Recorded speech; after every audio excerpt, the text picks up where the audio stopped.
Part 1: The Invisible Harvest. Something is siphoning your life when you're not looking. Every minute you feel fear, rage, or desperate craving, an unseen parasite gorges on your energy. This isn't sci-fi, it's a secret as old as civilization. Ancient mystics warned of Archons, malevolent entities that rule our world by manipulating human minds. They feed on our negative emotions like vampires feasting on blood. Think that sounds crazy? Consider this, a declassified summary of the prison planet theory, popularized by consciousness researcher Robert Monroe, bluntly states Earth is a prison designed to harvest negative human energy, known as loosh, to sustain interdimensional beings. In other words, human suffering isn't an accident, it's a cash crop. They keep you afraid, angry, and wanting more, because fear is their buffet. Even a prominent conspiracy researcher, David Icke, found that various sources, from Gnostic texts to whistleblowers, echo the same chilling claim: an interdimensional race of beings hijacked Earth and manipulate events to keep humans in fear, so that the Archons can feed off the resulting negative energy. Gnostic scriptures from 1,800 years ago portray the Archons as cosmic wardens trapping souls in a false reality. Modern testimonies and fringe theories agree: our anxiety and despair are an energy source for something beyond our visible realm.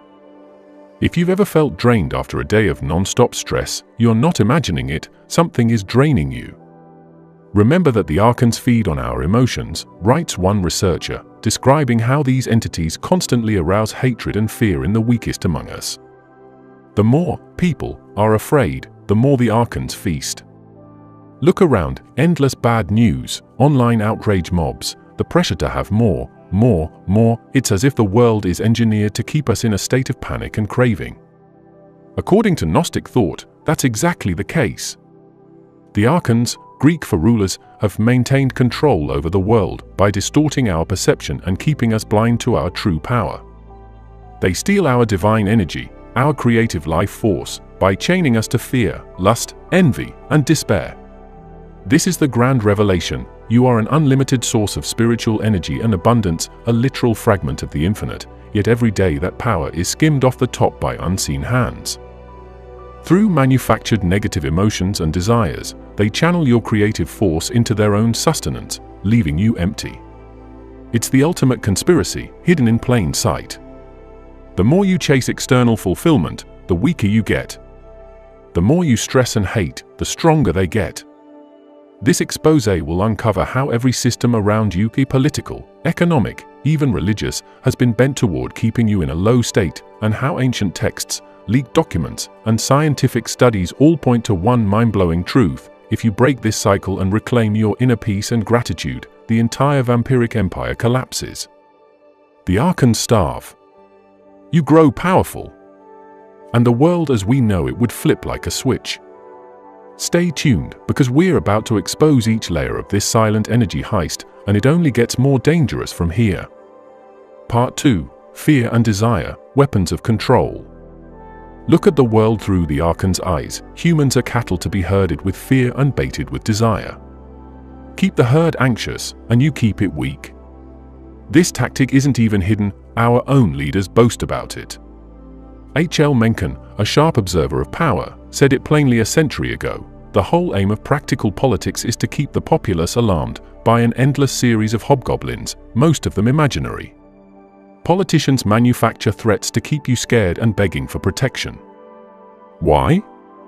Scared people surrender their energy and their freedom for a false sense of security. It's no coincidence that every headline screams terror and outrage. A population in chronic fear is malleable. It's also generating a constant cloud of negative emotional energy, a feast for the Archons and a means of mass control for the earthly elite who serve them. But fear is only half the equation. The other shackle is insatiable desire. Modern society is a finely tuned desire generator. The advertising industry, a trillion-dollar beast, exists solely to tell you what you have isn't enough. It preys on insecurity. As one media insider admitted, advertising is meant to make you unhappy. That is its single sole objective, to make you feel inadequate. Think about it: every ad, every billboard whispers that you are lacking, you're not rich enough, not sexy enough, not something enough, and it offers a product or upgrade as salvation. It's an endless cycle of manufactured craving. You chase the carrot on the stick, spend your life force striving, and never feel fulfilled. This is by design. They have tried to undermine your well-being by creating a sense of dissatisfaction with where you were, as one analysis put it. A perpetually dissatisfied person is a perfect energy donor, always chasing, never arriving, pouring their lifeblood into the consumer machine. Here's the cold proof. A study covering 27 countries over 30 years found that when advertising spending went up, people's life satisfaction went down consistently and significantly. The more we are bombarded with ad-stirring new desires, the less happy we become. Desire breeds discontent by design. And discontent, like fear, is an energy sink. Instead of living in the present with gratitude, you're mentally projecting into a future where you'll finally have enough, a future that never comes. The Archons have turned society into a fear factory and a hunger factory at once. We're kept oscillating between anxiety and greed, terror and lust, outrage and envy. In each of those states, you are not centered in yourself, you are losing energy. The scheme runs from the macro to the micro. Governments stoke fear of enemies and crises to keep you rallying behind them, an age-old trick.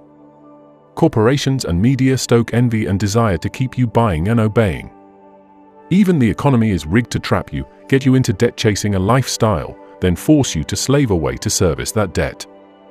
A debt slave has no time or energy to seek higher truth, they're too busy surviving. The result? Mass emotional misery.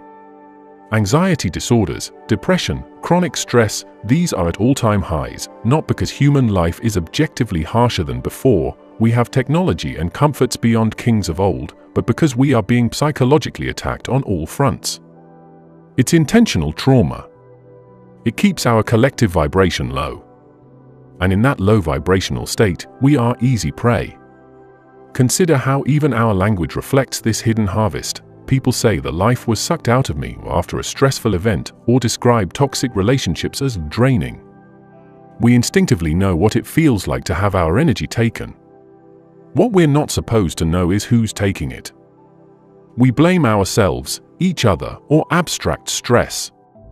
Meanwhile, the true culprits, the Archons and their human collaborators, laugh as we cage ourselves in an invisible prison of fear and want. This is the silent war for your soul. Every surge of terror, every pang of covetous desire, is a skirmish in that war. And as long as you remain unaware, you are losing. Part 3. The Lost Art of Inner Power. If the Archon's main weapons are fear and desire, then the antidotes, our liberation tools, are peace and gratitude. This isn't self-help platitude, it's knowledge preserved through the ages in esoteric teachings, and now increasingly confirmed by science. Ancient spiritual masters knew the game and tried to warn us. Gautama Buddha taught that desire is the root of suffering, that craving and attachment forge the chains of our samsara, the cycle of misery. In the Dhammapada, an early Buddhist text, it's written, "From desire arises sorrow. From desire fear arises. To one free of desire there is no sorrow, how can there be fear?" Freedom from incessant desire, in other words, contentment, makes you untouchable by fear. 2,000 years ago, the Christian mystic Jesus was teaching a similar principle. In a biblical parable he says, "To everyone who has, more will be given, but from the one who has not, even what he has will be taken away." It's paradoxical until you realize having means feeling abundance, gratitude, and not having means a mindset of lack. Those who feel rich in spirit attract more richness, those who dwell in scarcity lose even their material gains. It's as if the universe, or God, or whatever name you like, rewards gratitude and punishes greedy craving. The ancients encoded this truth in scriptures and parables, but the Archon system twisted these teachings or hid them away. Notice how organized religion often emphasizes guilt and petitionary prayer, asking for things over gratitude and inner stillness. Why do you think meditation and true mystical prayer were historically confined to monasteries or persecuted? Because they raise human energy beyond the Archon's reach. When you meditate, genuinely meditate, you generate a state of coherence and peace that severs the fear-desire feedback loop. Modern science is finally catching up to what sages long hinted. In 2011, Harvard-affiliated researchers demonstrated that just 8 weeks of meditation literally rewires the brain, increasing gray matter density in regions tied to memory, empathy, and self-awareness, and shrinking the amygdala, the brain's fear center. People who meditated had measurably less stress. It was visible in brain scans. In plain terms, inner calm is not just a mood, it's a physical power that changes your physiology. The Archons, by the way, hate that. A calm, self-aware person is the one thing they cannot manipulate. It's like being invisible to the predator. Your energy no longer spikes and flails for them to latch onto. Gratitude is equally potent. Far from being a naive feel-good idea, it's more like a metaphysical law. Gratitude multiplies reality in your favor. The effects are documented. Positive psychology research consistently finds that gratitude is strongly and consistently associated with greater happiness, helping people feel more positive emotions, improve health, and build better relationships. One landmark study had participants write weekly about life events, one group focusing on hassles, another on things they were grateful for. In just 10 weeks, the gratitude group was happier, more optimistic, exercised more, and had fewer doctor visits than the group that dwelled on irritations. Read that again. Being thankful literally made them healthier and stronger than being grateful. Gratitude, quite literally, heals. It elevates your vibration out of victimhood into abundance. No wonder our consumer culture trivializes gratitude. Thanksgiving, then Black Friday, be thankful one day, then go trample each other for discounted TVs the next. The system gives lip service to gratitude but immediately drowns it in renewed lust for stuff. The power of inner state goes beyond mood, it tilts the scales of reality. Consider this almost supernatural finding. A 2024 study in JAMA Psychiatry found that older adults who scored high on measures of gratitude had significantly lower rates of death over the study period than those who scored low. Grateful people lived longer, as if gratitude itself is life-giving. Even cardiovascular health was better in the high gratitude group. How can being thankful influence something as concrete as your heart and lifespan? Because mind and body are one, and energy is the interface. Chronic negative emotions bathe your body in stress hormones, inflammation, chaos, fertile ground for disease. Positive emotions, especially the deep peace of gratitude, bathe you in healing hormones, reduce stress, improve sleep, even improve mitochondrial function in your brain. You become literally more energetically efficient. This is the science of what ancient mystics always said: align with higher vibrations, a love, thanks, calm, and you enter a state of grace where miracles, really just higher-order natural laws, occur. Align with low vibrations, fear, greed, anger, and you deteriorate. It's the hidden physics of the soul. The Gnostic text spoke of gnosis, inner knowledge, as the key to escaping the Archons. That gnosis isn't just intellectual, it's experimental. It's the knowledge that your consciousness itself is the treasure, the fountain of abundance. The Gospel of Thomas, a scripture suppressed by the early church, quotes Jesus as saying, "If you bring forth what is within you, what you bring forth will save you. If you do not bring forth what is within you, what you do not bring forth will destroy you." This is perhaps the most urgent advice ever given to humanity. Bring forth what is within you, your inner light, your higher vibrations of peace, creativity, gratitude, and that will save you, because it starves the parasites and elevates you to your true potential. If you do not, if you keep it suppressed under fear and desire, then what you could have been, your unlived power, turns inward and rots you from within, and the Archons eat you alive. In short, master your own mind and heart, or something else will master them for you. Part 4. Proof they know the truth. If all this is true, you'd expect the powers that be to show a curious double standard, promoting fear and ridicule around these ideas publicly, while quietly studying and exploiting them privately. And that's exactly what we find. The same governments and agencies that tell us meditation or consciousness research is woo-woo also poured millions into psychic programs and mind sciences behind closed doors. Take the CIA and US Army. They spent decades on Project Stargate, investigating whether gifted individuals could perform remote viewing, seeing targets across the world or in the future using only the mind. Why would the military bother with paranormal stuff? because they knew there's something real there. The project's chief, Major General Albert Stubblebine, was so convinced of the untapped powers of consciousness that he later became president of the Monroe Institute, yes, the institute founded by Robert Monroe, the same man who described Earth as a loosh farm for energy harvesting entities. Connect those dots, a top Army intelligence general gravitates to an institute teaching astral projection and consciousness expansion. The U.S. Defense Intelligence Agency collaborated with mystics and psychics while publicly dismissing such things. They don't want you exploring that territory, but they sure as hell were mapping it for themselves. One of the most astonishing pieces of evidence is a once classified 1983 Army report on the Gateway experience. This document, now declassified, reads like a manual for escaping the Matrix. It describes a meditation-based program to alter consciousness, moving it outside the physical sphere so as to ultimately escape even the restrictions of space and time. That's right, US military intelligence openly studying techniques to free consciousness from space-time. The report explains human consciousness in terms of energy vibrations and even calls the universe a hologram where the human mind can tune to higher frequencies by energy exchange. It basically acknowledges what ancient spiritual masters said: reality is an illusion shaped by vibration, and an individual who learns to control their mind can transcend the illusion. For a government document, the tone is one of jaw-dropping certainty, as if they'd seen it work.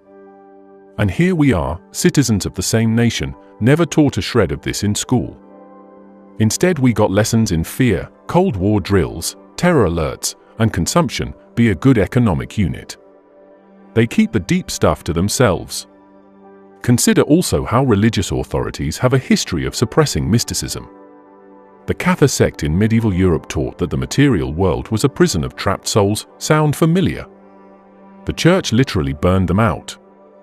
Gnostic gospels were buried in jars for 1,600 years to escape destruction, only discovered at Nag Hammadi in 1945.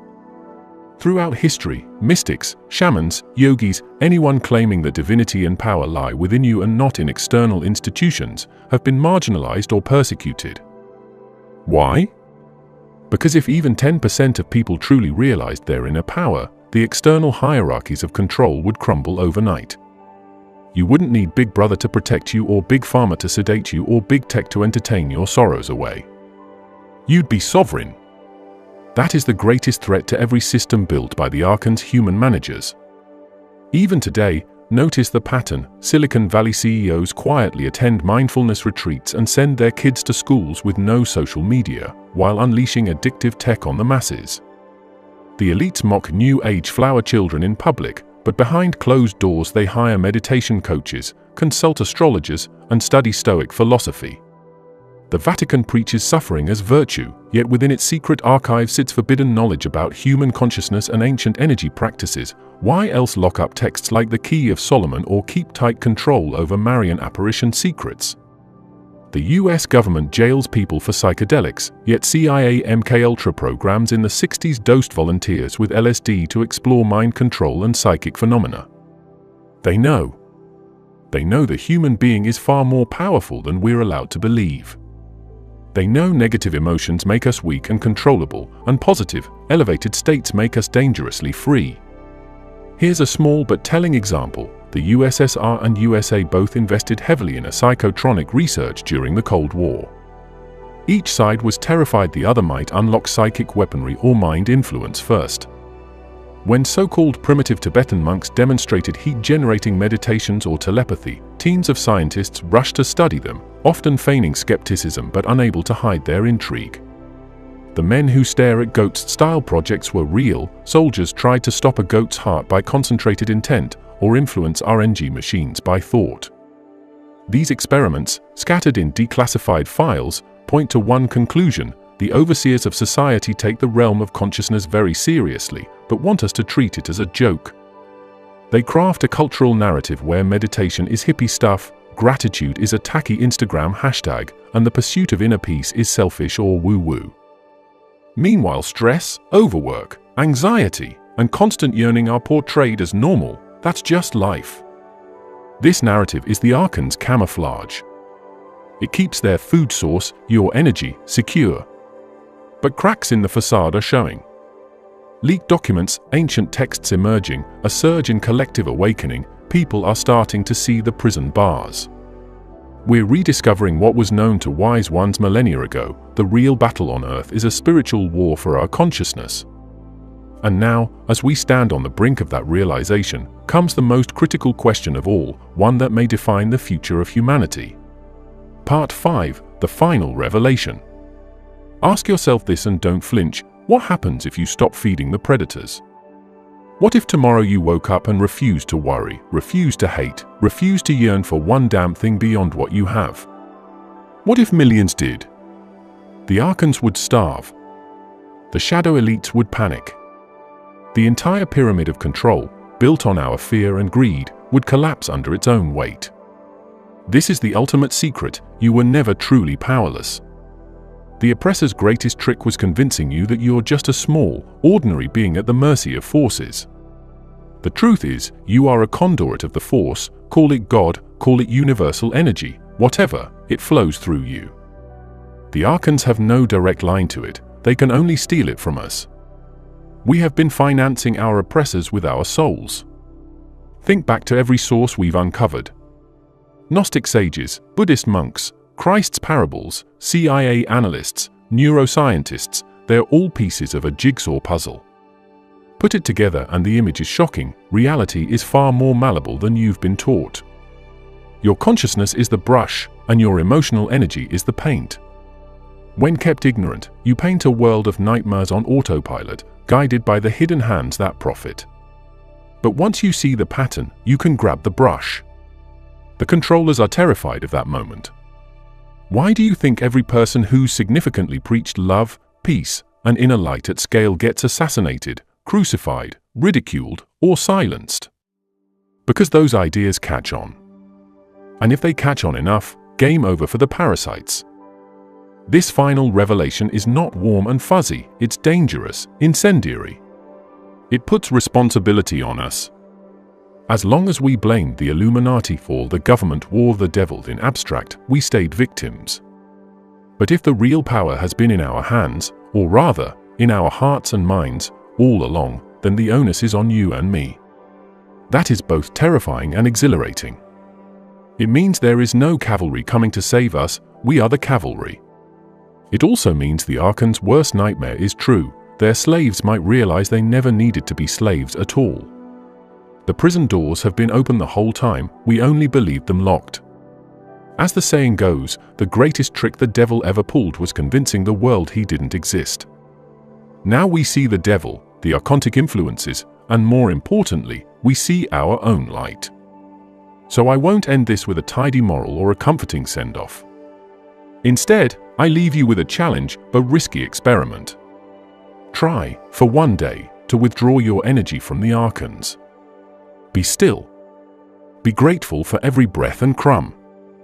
Fear nothing, desire nothing, just for one day, and watch what happens around you. Feel the power that surges inside when you do this, the serenity that snaps chains.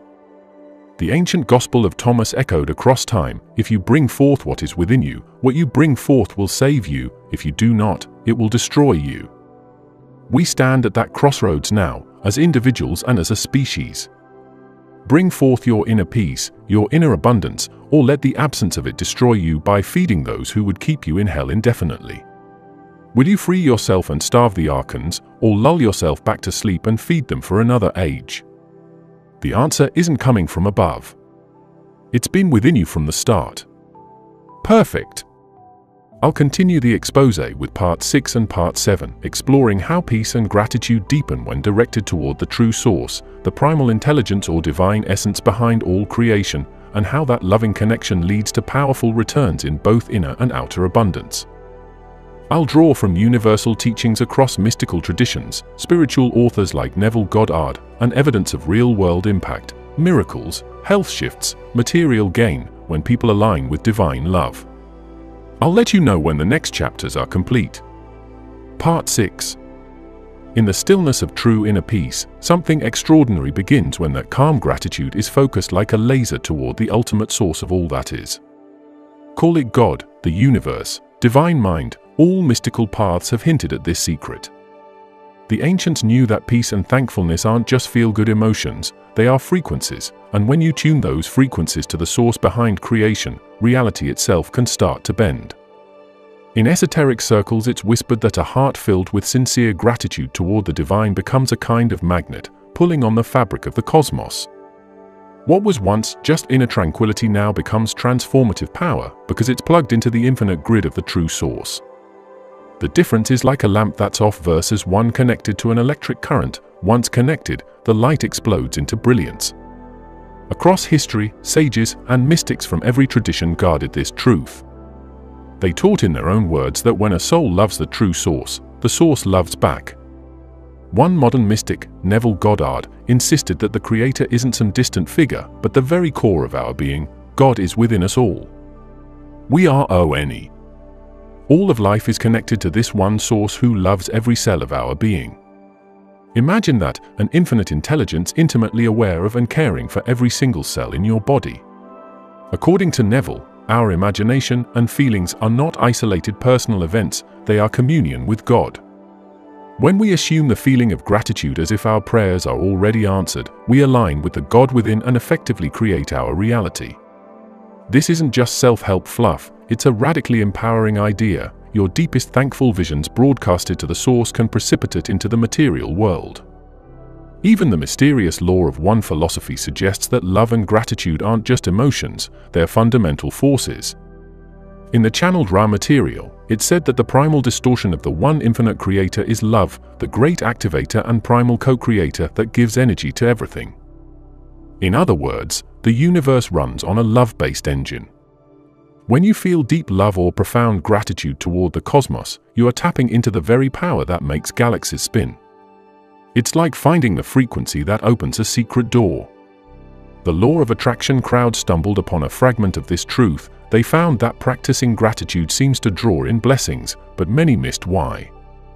The missing piece was the source itself. It's not just the universe in some abstract sense responding, it's a conscious source that hears and answers.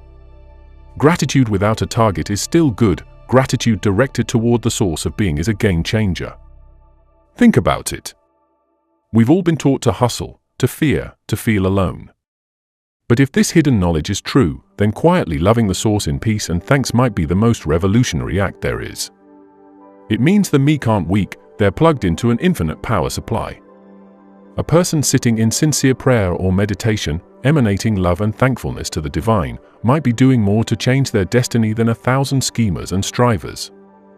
It flies in the face of everything modern society implies. That power is external, material, brute. No, the real power is internal and spiritual. This is the suppressed truth. When your inner state resonates with the true source, it triggers a cascade of change. It's the calm knowing that the creator of all things has your back.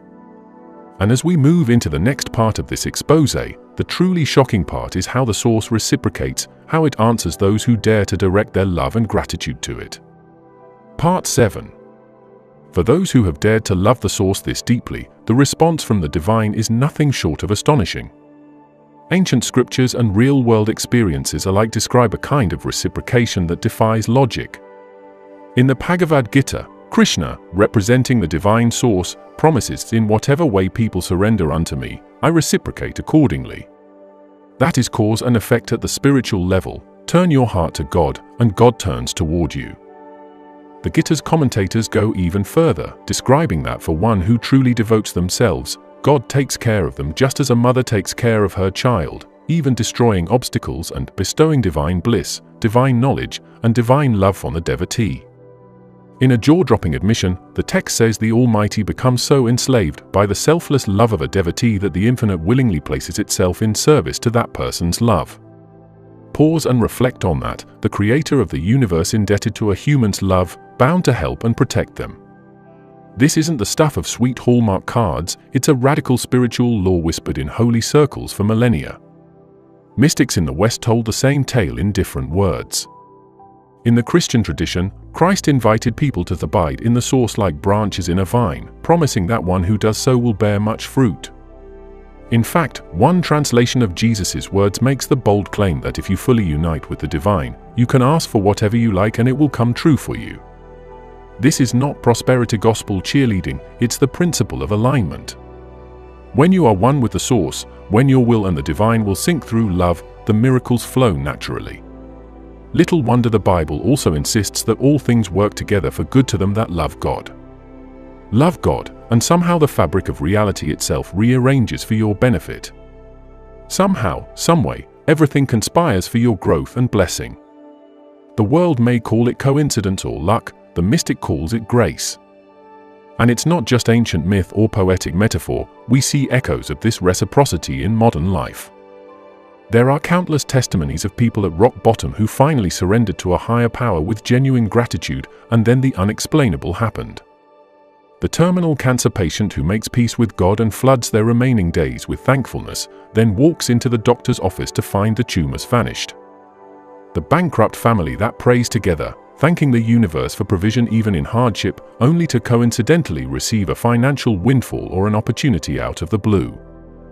Are these just feel-good stories? Or is it that once a person's heart frequency locks onto the source, reality responds in kind? Even science is beginning to tiptoe into this territory. Psychologists have found that practicing gratitude can literally rewire your brain and strengthen your immune system, as if our bodies know something profound happens when we're thankful. Studies show gratitude lowers stress hormones and raises feel-good chemicals that heal us.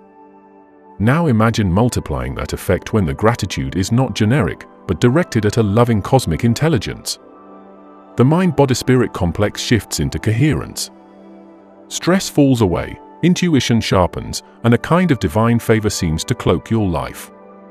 Meanwhile, the law of attraction gurus talk about vibrations and manifesting, skirting around this central truth. What you're really doing when you feel love and gratitude is connecting to God, whether you call it that or not. Neville Goddard's students reported seemingly impossible successes when they followed his method of thanking the Father within as if the wish was fulfilled. Bhakti yogis in India dance in ecstasy chanting divine names, and their lives fill with an uncanny joy and synchronicity. Christian saints pour their hearts out in praise and encounter miracles and angelic protection. Different languages, same underlying secret. When you approach the true source with a full heart, the source answers. It answers with guidance, sudden inspirations in your mind at just the right time. It answers with protection, near misses and lucky breaks that make you shake your head in wonder. It answers with abundance, maybe not a lottery win, though some wouldn't rule it out, but your needs get met in almost mysterious fashion, opportunities aligning as if scripted. It answers with grace, a soothing presence amid tragedy, a sense of being held up by something immense and compassionate. This is the transformation that peaceful gratitude unlocks, not a small self-improvement, but a partnership with the source of creation. It's as if the universe notices you now. All the energy you directed inwards to find calm, you now radiate upwards in trust, and it comes back tenfold. This is the great revelation, hidden in plain sight across cultures and ages, now emerging from the shadows of taboo. The powers of the world may not understand it, or perhaps they do and prefer we chase every shiny object except this. But the truth is out, seek first the kingdom, align with that divine consciousness, and all these things will be added unto you. Love the source with all your being, live in that deep peace and thankfulness, and watch as reality itself yields, bending, shifting, transforming, in the embrace of a living, breathing source that loves you back. The more deeply you abide in that love, the more unstoppable the grace that flows into your life, on earth as it is in heaven. This is not the end of our expose, but the beginning of an empowered life that anyone can claim, if only you choose to direct your inner peace and gratitude to the true source behind all creation. The video after this will help you cleanse your negative emotions by praying to the true source. While keep on touching your heart at the center of your chest and smiling freely to your heart, let us pray to true source to ask for blessing, to cleanse negative emotions from our heart, and to open our heart better. While praying, you don't need to repeat the prayers. Just keep on being relaxed and smiling freely to let your heart do the prayers for the best result.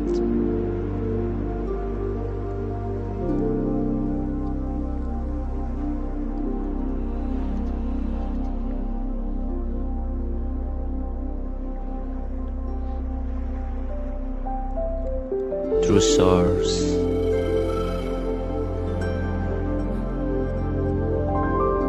please bless our heart so that all arrogance be cleansed and removed, to be replaced with your love and light.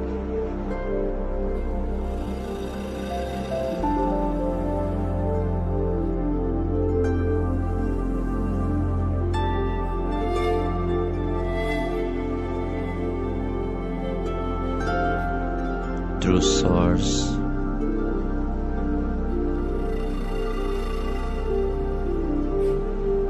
please bless our heart so that all anger be cleansed and removed, to be replaced with your love and light.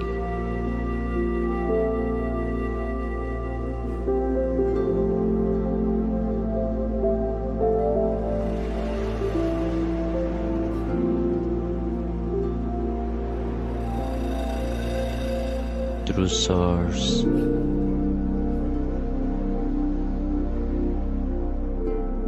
please bless our heart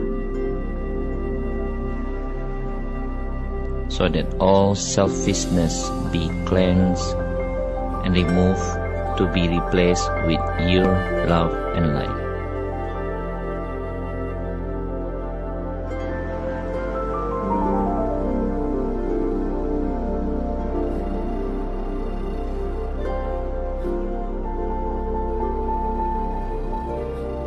True source,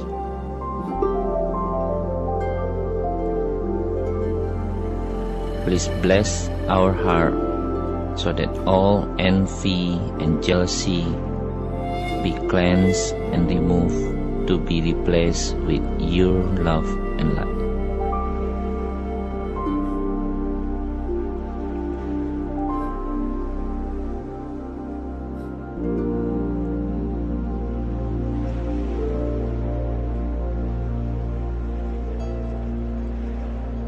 True source, please bless our heart so that all greediness and cunningness be cleansed and removed, to be replaced with your love and light.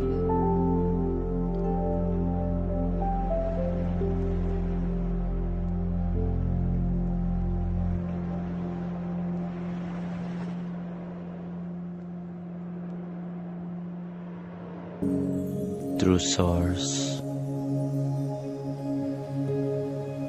please bless and help us to realize that our heart is the key of our relationship to you.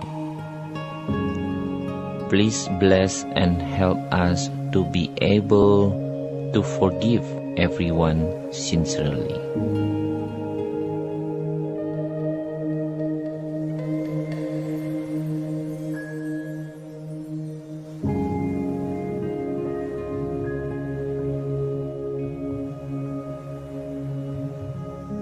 Now, forgive everyone who has done wrongdoing to you, although the same person keep on repeating the same mistakes again and again.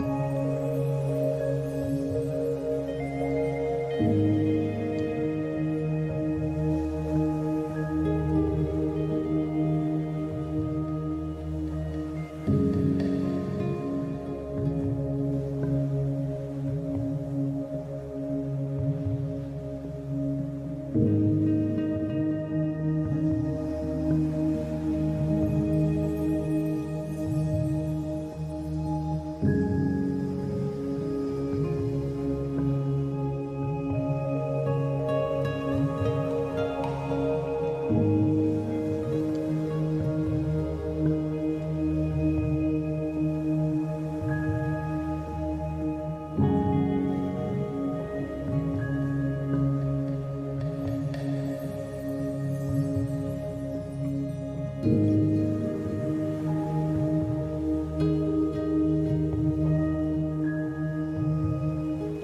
source,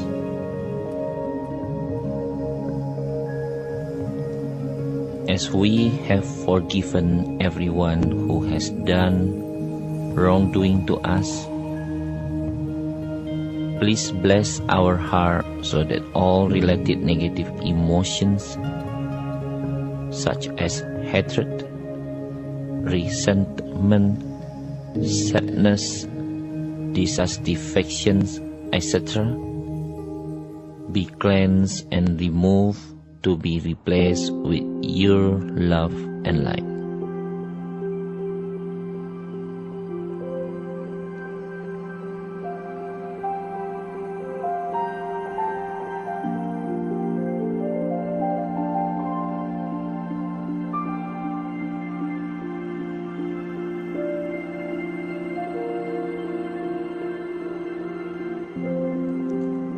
True source,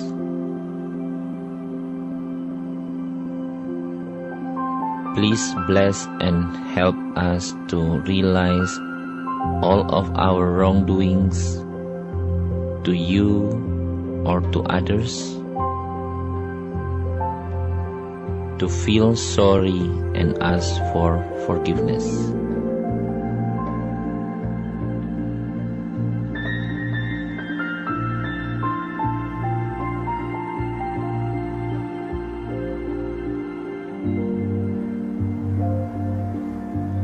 Now, realize all of our mistakes to true source or to others, feel sorry and ask for forgiveness.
True source, please forgive us for all of our wrongdoings to you or to others.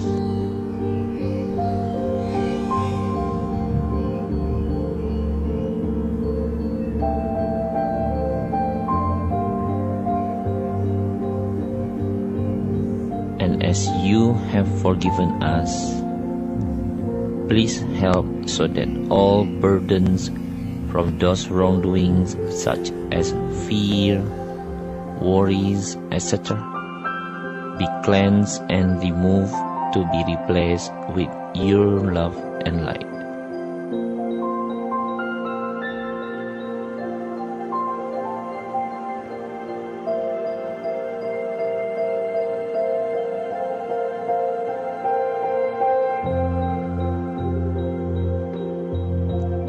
True source,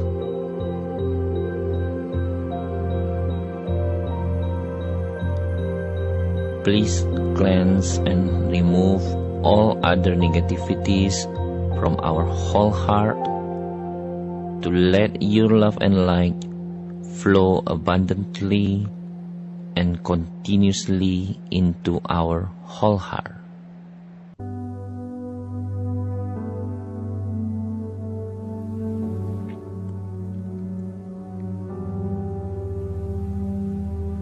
To direct our heart toward you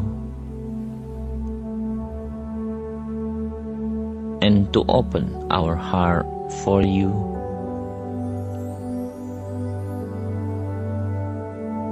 better and better.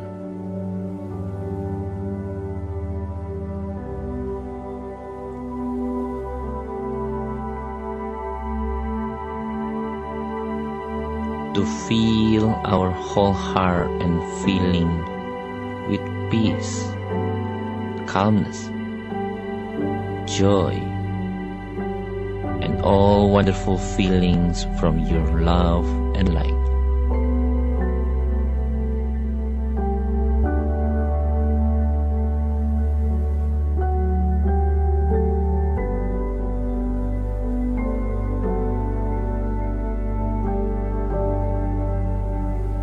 True Source,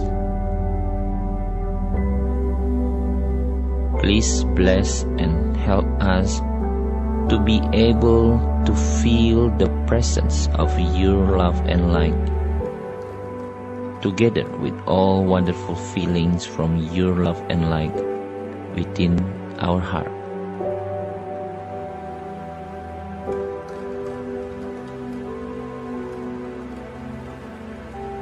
To enjoy,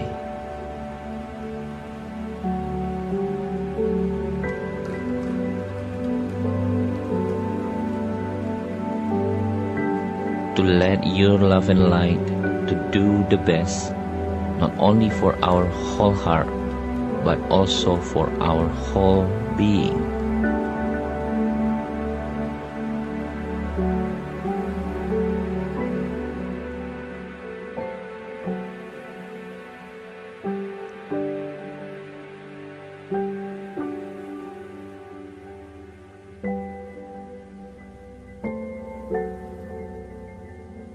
True Source, we are so grateful to you.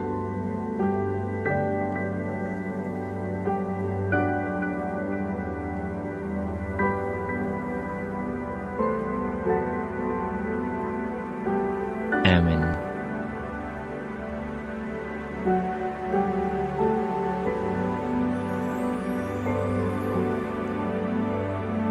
Feel and realize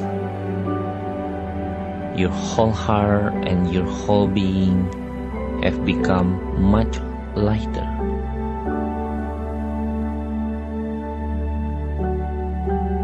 Enjoy and let the love and light radiate beyond your whole heart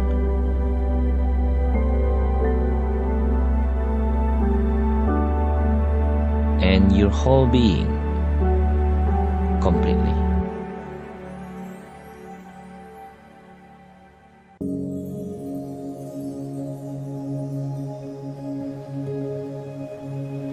Let your whole heart, your whole being slowly dissolve into the love and light.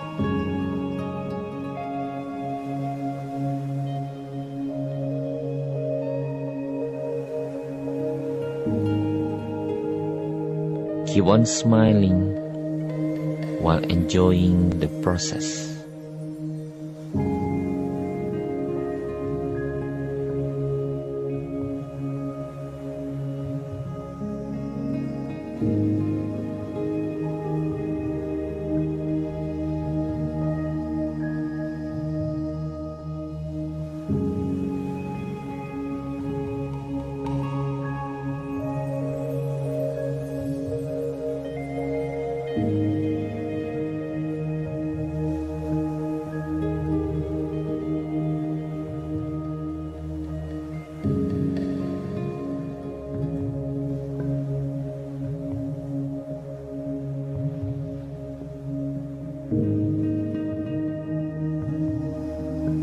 While enjoying this wonderful moment, let your whole heart and your whole being dissolve more into the love and light.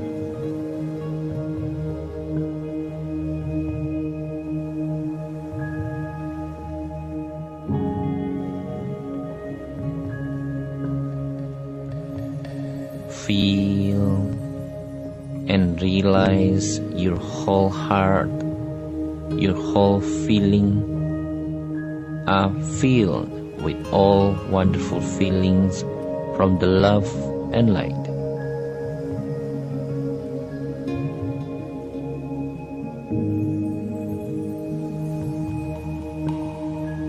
Enjoy